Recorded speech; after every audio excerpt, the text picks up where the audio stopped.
Hi, today I'm for the Vivo Y35 and I'll show you how to link or unlink Google Assistant from power button on this device.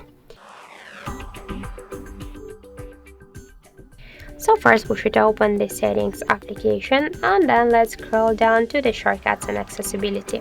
After that, click to press and hold power button, tap once again on this option and switch power off menu to the launch Google Assistant. So now by press the power key, so we can see that the Google Assistant we can see that the Google Assistant tap to OK successfully activated. So just to turn it off by the same way, we should go back to the settings, to the shortcuts and accessibility, tap to press and hold power key and switch it to the power off menu. So that's it. Thank you for watching, and if you find this video helpful, don't forget to leave a like, comment and to subscribe our channel.